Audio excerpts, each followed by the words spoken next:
Disiplina at moral ng mga sundalo, tinalakay sa year-end meeting ng 9ID Senior Enlisted Leaders. Ang buong detalye ihahatid ni Gabriel Martinez. Disiplina at moral ng mga sundalo.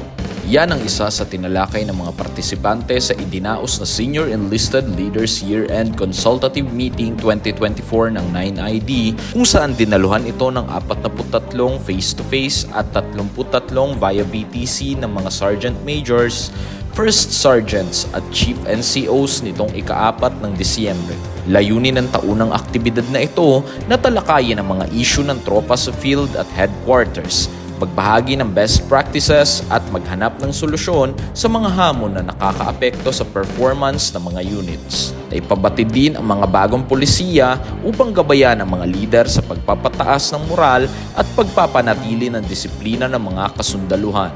Dito rin po ay nabibigyan ng update ang ating mga senior enlisted leaders ng mga bagong polisiya tungkol sa ating mga personnel para maging guide nila at maging basihan para mapataas ang moral at mapanatili ang disiplina sa hanay ng mga kasundaluhan.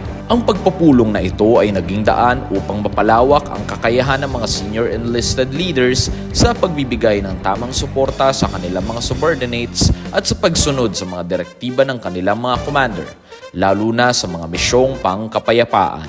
Kapayapaan para sa lahat. Gabriel Martinez, Spear News.